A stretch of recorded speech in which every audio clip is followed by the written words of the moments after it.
যে সমস্ত আমলগুলো অনেক কষ্ট করে, অনেক পরিশ্রম করে, অনেক সময় ব্যয় করে, অনেক সময় অর্থ ব্যয় করে আমরা সম্পাদন করি, সেগুলোকে তোমরা বাতিল করে দিও না। আমার দ্বারা বারবার গুনার কাজ হয়, আবার অনুতপ্ত হই, আবার গুনার কাজে লিপ্ত হই। এখন আমার করণীয় কি? বারবার যদি গুনাহের কাজ হয়, হাল ছাড়বেন না। আসসালামু আলাইকুম প্রিয় দর্শকবৃন্দু, আপনাদের সবাইকে জানাই আন্তরিক শুভেচ্ছা ও স্বাগতম। আমরা সবাই জানি ইসলাম একটা পূর্ণাঙ্গ জীবন ব্যবস্থা। এই দিন আমাদের শিখিয়েছে কিভাবে চলতে হয়, কিভাবে কথা বলতে হয় এবং কিভাবে মানুষকে ভালোবাসতে হয় এবং কিভাবে আল্লাহর সন্তুষ্ট অর্জন করতে হয়।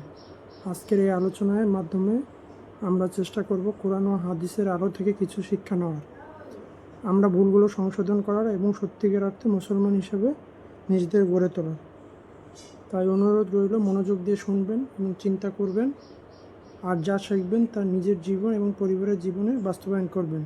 চলুন শুরু করি আজকের আলোচনা। বরবাদ করে দিও না, নষ্ট করে দিও না। ওয়ালা তুবতিলু আমালাকুম, তোমরা তোমাদের আমলসমূহ নষ্ট করে ফেলো না।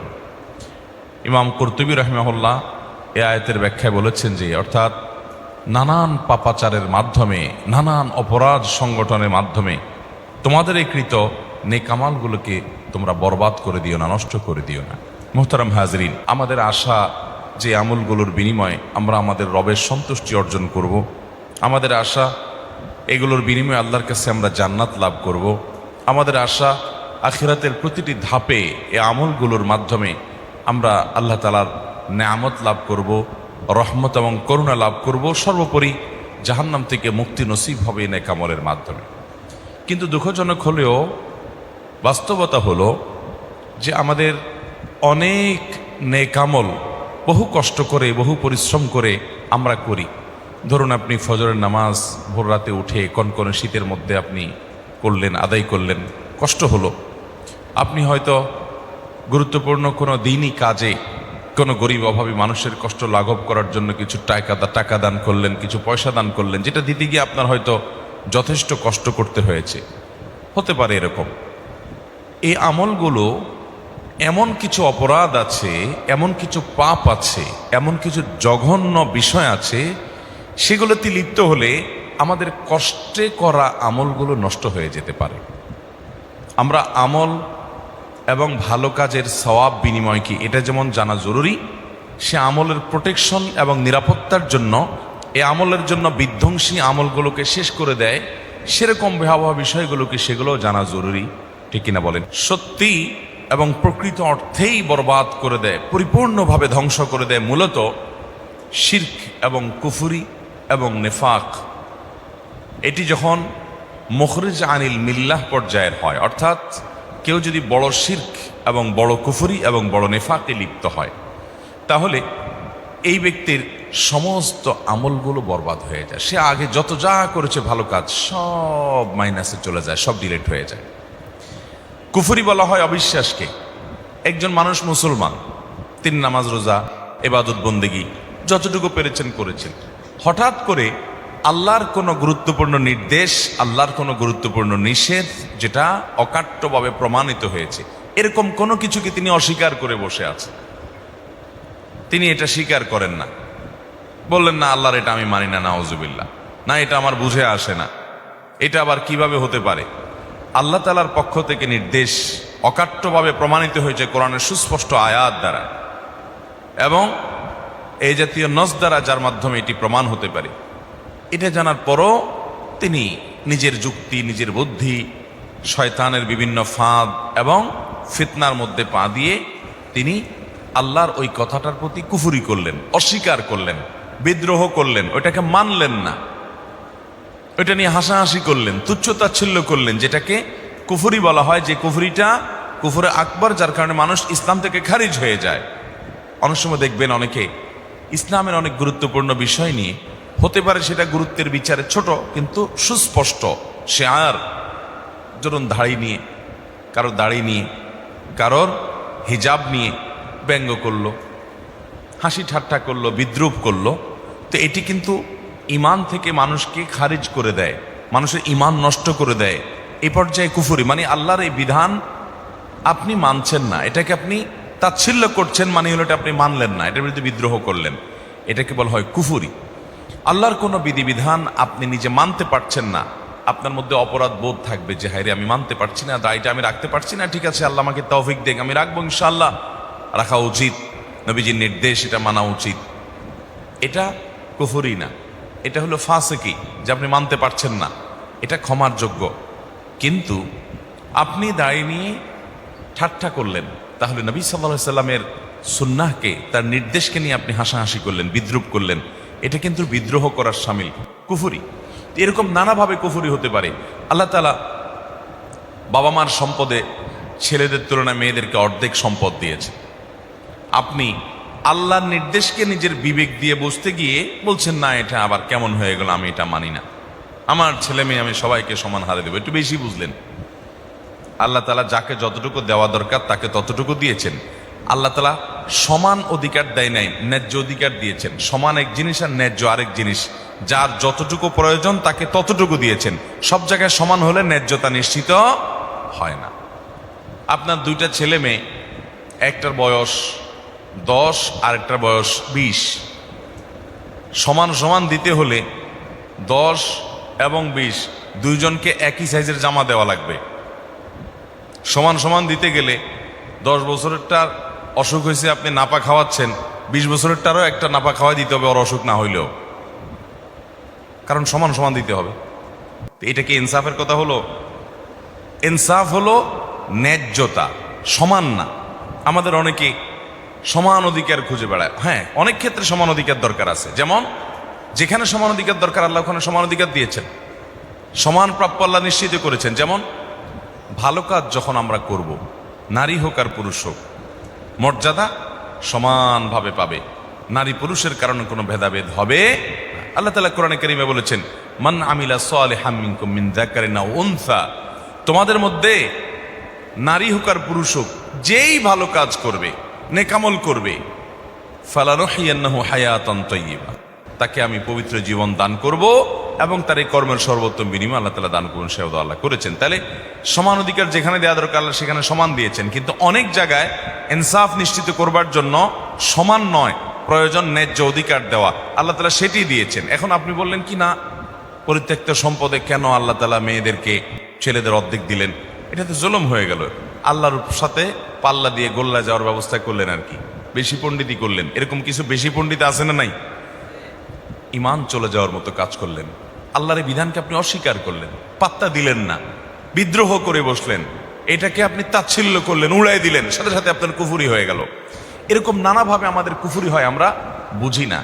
আল্লাহর কাছ থেকে নির্দেশ নিষেধ এবং কোরআন হাদিসের নির্দেশ নিষেধ হিসেবে যেটি প্রমাণিত সুস্পষ্টভাবে, এরকম কোনো বিষয়কে অস্বীকার করলে, এরকম কোনো বিষয় নিয়ে হাসি তামাশা করলে, ঠাট্টা বিদ্রুপ করলে কুফরি হয়। কুফরের আরো বিভিন্ন প্রকৃতি আছে।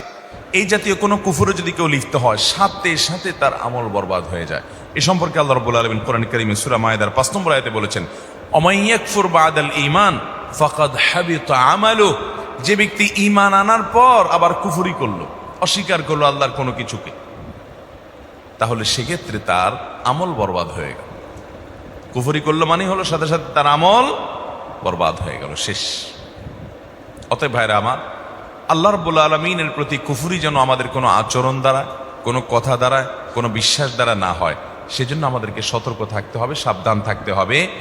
আমান্না সাল্লামনা, ইমানদারের কথা হলো আল্লাহ রাব্বুল আলামিনের আদেশ নিষেধের উপর আমি ঈমান আনলাম, মেনে নিলাম, আমার বুঝে আসুক বা না আসুক।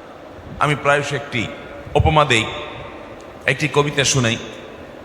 আল্লামা ইকবাল ভারত উপমহাদেশের অন্যতম ইসলামী জাগরণের মহাকবি এবং দার্শনিক, তিনি বলেছেন, जो समझ में आ गई वो फिर खुदा क्यों कर हुआ।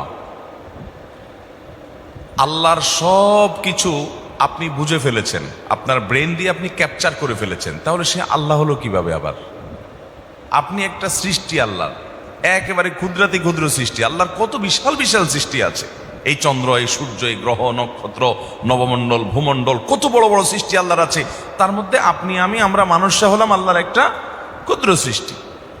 তো ক্ষুদ্র সৃষ্টি হয়ে মহান স্রষ্টা কোন কাজ কেন নির্দেশ করেছেন, কোনটা কেন নিষেধ করেছেন, অমুকরে এত কেন দিয়েছেন, তমুকরে এত কেন দেন নাই, এসব কেন যদি আপনি বুঝে ফেলতে চান আর বুঝে ফেলতে পারেন, তাহলে সেক্ষেত্রে আল্লাহর সাথে আপনার পার্থক্য থাকলো কি? আল্লাহকে আপনি বুদ্ধির মধ্যে ক্যাপচার করে ফেলছেন।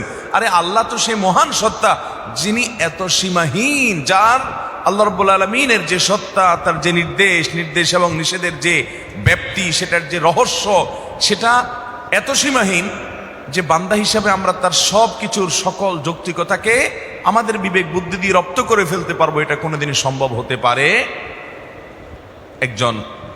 একজন মালিক আরেকজন শ্রমিক, ধরেন কথার কথা আপনার একজন ড্রাইভার আছে, একজন পিয়ন আছে, আপনি একটা বড় ফ্যাক্টরির মালিক, বড় ইন্ডাস্ট্রির মালিক, কোটি কোটি টাকা আল্লাহ আপনাকে দিয়েছেন, অনেক শত শত হাজার হাজার লোকজন আপনি চালান।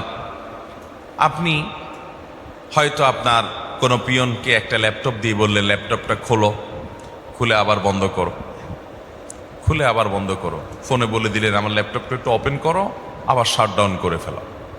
প্রায় এরকম বলেন। আপনার সে পিয়ন যদি বলে স্যার এই ল্যাপটপ ওপেন করলাম আবার শাটডাউন করলাম, তাতে কি হবে? এটা একটু কোনো কাজ হলো? এই বেহুদা কাজটা কেন করেন স্যার?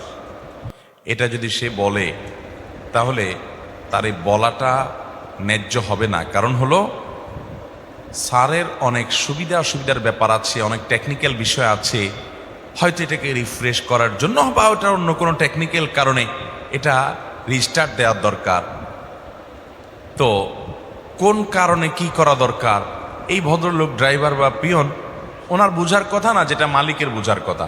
মালিকের সব কিছু যদি এই পিয়ন এবং ড্রাইভার ভদ্রলোক বুঝে ফেলে তাহলে এই তো মালিক হয়ে গেল, ঠিক না ঠিক? মালিকের সব কিছুর যৌক্তিকতা, সব কিছুর রহস্য এই ভদ্রলোক কি উদ্ঘাটন করতে পারবে? পারবে না। তাহলে মানুষে মানুষে কতটুকু আর পার্থক্য? সেখানে যদি এই অবস্থা হয় তাহলে স্রষ্টার সাথে সৃষ্টির পার্থক্য কতটুকু? মোহতারাম হাজিরিন, এই জন্য আল্লাহ তাআলার কোনো আদেশ, কোনো নিষেধ, কোনো কিছু আমাদের যুক্তিতে বুদ্ধিতে কুলাক বা না কুলাক, আমরা ঈমান এনেছি, মেনে নিয়েছি। আল্লাহ তাআলার আদেশ নিষেধের মধ্যে যৌক্তিকতা, উপযোগিতা এটা অবশ্যই আছে। তিনি হাকিম, রহস্য ছাড়া, হিকমা ছাড়া, প্রজ্ঞা ছাড়া তার কোনো আদেশ নিষেধ অনর্থক কোনো কিছু তিনি করেন না। তিনি ফালতু কোনো কথা বলেন না। সেটা হয়তো আমার বুঝে আসছে না, পরের জেনারেশনে বুঝে আসবে। আজ থেকে শত শত বছর আগে, হাজার বছর আগে কোরআনের অনেক আদেশ নিষেধের যথার্থতা তখনকার মানুষরা বুঝে নাই, আমরা বুঝতেছি এখন। আছে না না এরকম বহু বিষয়? দিনে 5 বার ওযু। আচ্ছা বলেন তো, দিনে 5 বার ওযু করা, আবার প্রত্যেকবার ওযুতে 3 বার করে হাতের কবজি পর্যন্ত ধোয়া, আগে হাতের কবজি দিয়ে তারপর অন্য কাজগুলো করা। তখনকার সাহাবীদের আমলে, মক্কা মদিনাতে যে সাহাবীরা ছিলেন তাদের আমলে মানুষ ছিল অল্প কিছু, সামান্য হাতে গোনা কিছু মানুষ ছিল একটা শহরের মধ্যে।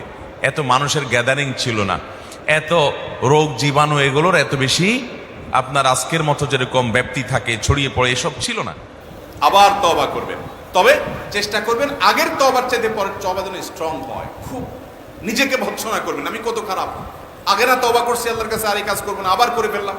তাহলে এবার নতুন করে স্টেপ নেন, কেন হইলো, ওখান থেকে আরো শক্তভাবে দূরে সরেন। এরপরে আবার কখনো গুনাহ হয়েছে আপনি মন ভাঙবেন না, আবার তওবা করবেন। মনে রাখবেন, আরে ইয়ে কুস্তি তো হয় অমর ভর কি, কবি ও দাবালে কবি তু দাবালে। শয়তানের সাথে লড়াই তো সারা জীবনে, কখনো সে আপনাকে হারাই দিয়া পাপ করাই ফেলবে, কখনো তওবা করে চোখের পানি ফেলে মালিককে খুশি করে আপনি পাস করে যাবেন। চেষ্টা করবো না ইনশাআল্লাহ? ভাইরা আমার, ইবলিস আপনাকে বলবে তোর মাথা খারাপ হয়েছে, তুই যত আকাম করছস, যতবার খারাপ কাজ করছস, তোরে আল্লাহ মাফ করবো তো? আরে মাপ টাপ চাইস না, এই কোন মুখে আল্লাহর কাছে মাপ চাবি? আপনার কাছে মনে হয় আপনার ভিতরে একটা ফেরেশতা ভাব আসছে না, ওইটা শয়তানি ভাব। শয়তান আপনাকে নিরাশ করছে, আপনি শয়তানকে বলবেন না তোমার এই ফন্দিতে আমি পা দিচ্ছি না। আমার রব আহকামুল হাকিমিন বলেছেন যে লা তাকনাতু মির রাহমাতিল্লাহ ইন্নাল্লাহা ইয়াগফিরুয যুনুবা জামিআ। তোমরা আল্লাহর রহমত থেকে আশা হারাবে না, আল্লাহ সব গুনাহ মাফ করবেন। তুমি আল্লাহর দিকে আগাও। যদি তুমি আগাও, ওয়াল্লাযীনা জাহাদু ফীনা লানাহদিয়ান্নাহুম সুবুলানা, যারা আমার দিকে আগানোর চেষ্টা করবে, আল্লাহ বলেছেন তাকে আমি একটা পথ দেখাবো না। লানাহদিয়ান্নাহুম, লামে তাকিদ, নুনে তাকিদ, সাকিলা, তিনটা তাকিদ দিয়ে আল্লাহ বলছেন অবশ্যই অবশ্যই অবশ্যই আমি তাকে একটা রাস্তা দেখাবো না। সে আমার দিকে আসা শুরু করলে আমি বহু রাস্তা খুলে দিব তাকে। যুবকরা গুনাহ ছেড়ে আল্লাহর দিকে আসবো তো ইনশাআল্লাহ। সৎ সাহস করব। শয়তান আবার কাজ করে ফেলছে, ওই কবিতা মনে রাখবেন, আরে ये কুস্তি তো হয় আমার ভর কি, কবি ও দবালে কবি তু দবালে। শয়তানের সাথে লড়াই তো আজীবনের, কখনো ও হারায় দিবে, কখনো আপনি হারায় দিবেন। এভাবে করতে করতে শেষ নিঃশ্বাসের আগে আপনি ওরে হারায় দিয়ে যদি যেতে পারেন, শেষটা ভালো যদি করতে পারেন, আল্লাহর কাছে জান্নাত পাবেন। অতএব নিরাশ হওয়া যাবে, কিন্তু তার মানে আবার এই না যে আপনি মনে করলেন ঠিক আছে তাহলে হুজুর বলছে আকাম করতে থাকবো, তওবা করতে থাকবো, আশাও ছাড়া যাবে না, পাপও ছাড়া যাবে না। ভাই সেটা বলা হয় নাই। আপনার কাছে মলম আছে, কাটা জায়গা লাগাইলে সাথে সাথে রক্ত বন্ধ হয়ে যায়, এই জন্য ঠান্ডা মাথায় ছুরি নিয়ে আপনি হাত কেটে মলম লাগাবেন না। কেটে গেছে তখন লাগাবেন, অতএব পাপ হয়ে গেছে তখন তওবা করবেন। ঠান্ডা মাথায় তাপ, ঠান্ডা মাথায় জেনে শুনে পাপ করলে সেটা আল্লাহর কাছ থেকে মাপ পাওয়া বড় কঠিন। তারপরেও নিরাশ হওয়া যাবে না, আল্লাহর কাছে মাপ চাইতে হবে, লজ্জিত হবে, ভৎসনা করতে হবে নিজেকে, শাসন করতে হবে নিজেকে, গুনার পরিবেশ ছেড়ে আসতে হবে, সংগ্রাম করতে হবে, সৎ সাহস করতে হবে।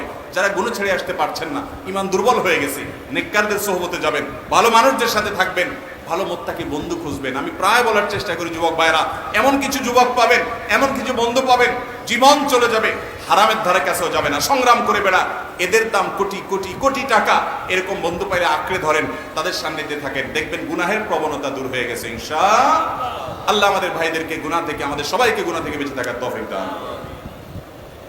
পেশাবখানা বা টয়লেটে থাকাকালীন আজান হলে আজানের জবাব দেওয়া যাবে কিনা? জবাব দেওয়া গেলে কিভাবে দিতে হবে? পেশাবখানা বা টয়লেটে আপনি আসেন, টয়লেটে আপনি পেশাব পায়খানা করছেন এই অবস্থায়, বা ওই নাপাক জায়গায় আপনি আসেন পেশাবখানার ভিতরে, তো ওই অবস্থায় আজান যদি হয় আপনি অবশ্যই আজানের জবাব দিবেন না।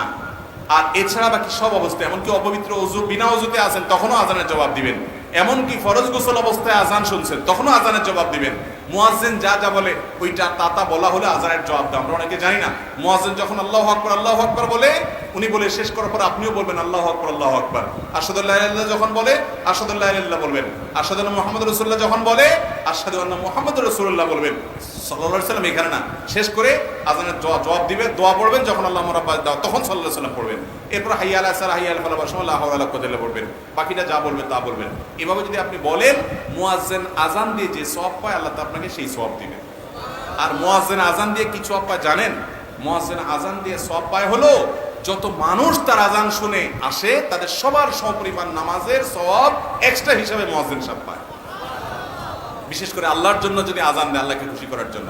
আমাকে একবার এক ভদ্র মহিলা আমেরিকা থেকে ফোন করে জিজ্ঞাসা করছেন, হুজুর আপনার এই বক্তব্য শোনার পর থেকে আমি আজানের জব দেওয়ার চেষ্টা করি, কিন্তু আমেরিকাতে আজানের জব সব জায়গায় শোনা যায় না। তো আমি চিন্তা করলাম যে মক্কায় আজান যেটা হয় এটা লাইভ যে ব্রডকাস্ট হয়, সরাসরি রেকর্ডেড না, তো ওইটার জবাব আমি দেবো। তাহলে মক্কা হারামের মুয়াজ্জিনের আজান শুনে কত মানুষ বাইতুল্লাহ নামাজ পড়ে, তাদের নামাজের ওজন কত, একে 1 লাখের সওয়াব পাচ্ছে, আমি ওইটা সওয়াব পাবো কিনা। আমি চিন্তা করলাম সুবহানাল্লাহ, একজন মেয়ে মানুষ, একজন নারী, তিনি ইসলামে দ্বীনের একটা বিষয়ে সওয়াব আহরণের জন্য কি পরিমাণ তার পাগল পড়া, কি পরিমাণ তার স্পৃহা এবং আগ্রহ। তো আমি বলেছি আল্লাহ তাআলা আশা তো করা যায় হাদিসের ভাষ্য অনুপাতে আল্লাহ তাআলা আপনাকে আজর এবং সওয়াব দিবেন। এই জন্য আজানের জবাব দিবেন তো ইনশাআল্লাহ।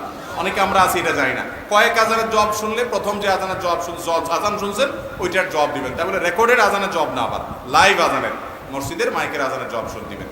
কিন্তু এই জবাবটা সর্বাবস্থা দিতে পারেন। ফরজ গোসল হলে তখনও গোসল করা ছাড়াও আজানের জবাব দিতে পারবেন, কিন্তু টয়লেটে দিবেন না, কারণ ওই জায়গায় আল্লাহর নাম উচ্চারণ করা জায়েজ না। আব্দুল্লাহ ইবনে আব্বাস রাদিয়াল্লাহু তাআলা সহ অনেক সাহাবায়ে কেরামের ফতোয়া আছে উপরে নিষেধাজ্ঞা যে টয়লেটে আল্লাহর নাম নেওয়া যাবে না। নামাজে ওয়াজিব ছুটে গেলে সাহু সেজদা দিলে নামাজ হয়ে যায়, কিন্তু কেউ যদি শেষ বৈঠকে তাশাহুদ পড়ার পর সেজদায়ে সাহু না দেয় এবং দুরূদ ও দোয়া মাসুরা পড়ে ফেলে, এরপর সেজদায়ে সাহুর কথা স্মরণ হলে করণীয় কি? এরপরে সেজদায়ে সাহু যদি স্মরণ হয় ওই অবস্থায় সেজদায়ে সাহু দিবেন। এমনকি দুই দিকে সালাম ফিরিয়ে ফেলছেন, তারপরে মনে হয়েছে আরে আমার তো সেজদায়ে সাহু বাকি ছিল, তখনও যদি সেজদায়ে সাহু দেন তারপরে কি হয়ে যাবে? নামাজ হয়ে, নামাজের পরে এখনো কথাবার্তা বলেন নাই, উঠে কেবলা থেকে অন্যদিকে ফিরে যান নাই, নামাজ ভঙ্গ হওয়ার মতো কিছু করেন নাই, এতক্ষণ পর্যন্ত যদি আপনার মনে হয় তারপরও আপনি সেজদায়ে সাহু দিলে নামাজ হয়ে যাবে। হ্যাঁ, উঠে গেছেন, হাঁটা শুরু করছেন, কথা বলছেন, তাহলে সেক্ষেত্রে আপনার আর এখন সেজদায়ে সাহু কুলাবে না, নতুন করে সে নামাজ ওয়াজিবুল আদা পুনরায় পড়তে হবে। ভাই আর অনেক প্রশ্ন আছে, কিন্তু রাত অনেক হয়েছে, আমাদের ফজরের সালাত আদায় করতে হবে। এই প্রশ্নগুলোর উত্তর আল্লাহ যদি বর্তমানে বিশ্বকাপ খেলায় যুবকরা কেউ ব্রাজিল কেউ আর্জেন্টিনা দল সাপোর্ট করে, আবার তাদের পতাকা উড়ায়, এটা কি উচিত? এটা হলো ভাই মুসলমানের ঈমানি দৈন্যতার প্রমাণ। মুসলমান সে যে বাঘের বাচ্চা সে জানে না, সে মোহাম্মদ সাল্লাল্লাহু আলাইহি ওয়াসাল্লামের অনুসারী সে জানে না, সে এই জন্য যেখানে সেখানে যাক তার সমর্থনের পিছনে তার মেধা, তার শ্রম, তার বুদ্ধি, বিবেক, ভালোবাসা, আবেগ, উচ্ছ্বাস এগুলোকে ব্যবহার করে। মুসলমানের আবেগ উচ্ছ্বাস এত সস্তা হওয়া উচিত নয়। আল্লাহ তাআলা আমাদের বিবেক, যুবকদের বিবেকগুলো যেন জাগ্রত সেই তৌফিক দান করুন। আমি এক পরীক্ষার্থী, পরীক্ষার হলে মাঝে মধ্যে দেখা যায় টিচার নকল করতে সাহায্য করে, আবার কোনো ছাত্র প্রতিবাদ করলে তাদের খাতা নিয়ে যায়, এটা কি উচিত? ভাইরা আমার, এটা খুব দুঃখজনক কথা যে আমাদের এই দেশে অনেক টিচাররা ছাত্রদের নকল সরবরাহ করে, বলে দেয় নিজের স্কুলের সুনাম বৃদ্ধি করার জন্য, আবার ছেলেদেরকে বলে দেয়, মেয়েদেরকে বলে দেয় তোমরা একজন আরেকজনকে হেল্প করবা। কিন্তু বলে কি বলে না? এই দেশে নীতি আদর্শ যে ধ্বংস হয়ে গেছে, এ ধ্বংস হয়ে গেছে কেন? যেখান থেকে মানুষ শিখবে সেই জায়গাগুলো কি হয়ে গেছে? নষ্ট হয়ে গেছে। আমরা ছোটবেলা যে স্কুলে পড়েছি, আপনারা যারা পড়েছেন একটু কল্পনা করেন তো, যারা সিনিয়র আছেন 40-এর উপরে যাদের বয়স হয়ে গেছে, তারা ছোটবেলা যে স্কুলে পড়েছেন, আপনাদের স্কুলে যে মাস্টার সাহেবরা ছিলেন একটু কল্পনা করেন তো, তাদের স্মৃতিটা আপনার স্মৃতিতে ভেসে আসুক। তারা জীবনে আপনাকে এই কুকাম করার জন্য বলবে, এরকম মানুষ তখন খুব একটা ছিল না। তারা সততার কথা বলতেন, তারা বাড়িতে বাড়িতে গিয়ে পাহারা দিতেন ছেলে পড়তেছে কিনা, স্কুলে না আসলে যা ধরে নিয়ে আসতেন, ওরে পিটায় পিটায় পড়াইতেন, আদর করে পড়াইতেন। তারা চাইতেন পড়ালেখা করে তারা মানুষ হন। আর এখন টিচার সে তার সুনামের জন্য আপনাকে বলে তোমরা দেখে দেখে লেখালেখি করিও। ওকে চুরি, ওকে অনৈতিকতা, ওকে অন্যায় কাজ করার শিক্ষা যে শিক্ষক দিছে, এই শিক্ষক কোনো আদর্শ শিক্ষক হতে, শিক্ষকের কথা আর কি বলবো। অনেক বাপ মা পোলাপানের জন্য নকল সরবরাহ করে, কোথায় নকল ফাঁস হয়েছে টাকার বান্ডিল নিয়ে নকল কিনতে আনে। ঠিক না ঠিক? পরীক্ষার প্রশ্নপত্র ফাঁস হয়েছে ওটা কেনার জন্য যায়, ছেলে মেয়েকে নকল সরবরাহ করে। এই সমাজটা ধ্বংস হয়ে গেছে, নষ্ট হয়ে গেছে এই কারণে যেই বাবা মা ছেলে মেয়েকে বলার কথা, বাবা পরীক্ষার হলে যা পারো তা লিখে আসবা, তুমি ফেল করলো আমার কোনো আফসোস নাই, তুমি পাস করছো কারণ তুমি নকল করো নাই, অন্যায় করো নাই, তুমি চারিত্রিক পরীক্ষায় পাস করছো।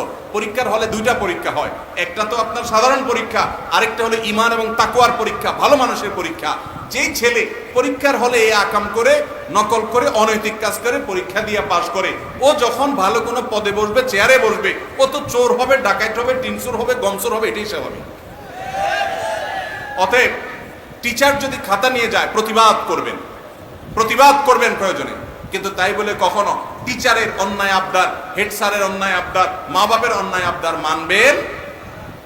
অনেক মা বাপ আছে পোলাপান ভালো পরীক্ষা করে রেজাল্ট করে আসছে, কপালে চুমা খাইতে খেতে শেষ, কপালে আদর করতে করতে শেষ, বাবা আমার ভালো পরীক্ষা করে আসছে, বাবা কি আকাম কুমকাম করে যে পাশ করে আসছে ওইটার খবর আর নেয় না। এখন মা বাপ চায় না আমার ছেলেটা, আমার মেয়েটা মানুষ হোক, চায় ডাক্তার হোক, ইঞ্জিনিয়ার হোক, আলেম হোক, এটা হোক সেটা হোক, মানুষ হোক আর অমানুষ হোক, দিন শেষে আমি নিজে টাকার মেশিন, টাকার মেশিন হোক। এইরকম হওয়ার কারণে সমাজটা ধ্বংস হয়ে গেছে। সেরকম বাপমার অভাব। তো যুবকরা, বাপমা যদি খারাপ হয় হোক, টিচার যদি খারাপ হয় হোক, আমি খারাপ হব না, পরীক্ষার রেজাল্ট আমার কম হবে, দরকার নাই। বহুত ভালো ভালো রেজাল্ট করা মানুষ রাস্তায় ঘুরে বেড়ায়, বহুত খারাপ করা রেজাল্ট করা মানুষ আল্লাহ তাআলা অনেক বড় করে। অতএব রেজাল্টই আমার সব, এমন কোনো কথা নাই। আমি আমার আদর্শ বিক্রি করব, কারোর দিকে তাকাবো না, চেষ্টা করবো তো ইনশাআল্লাহ।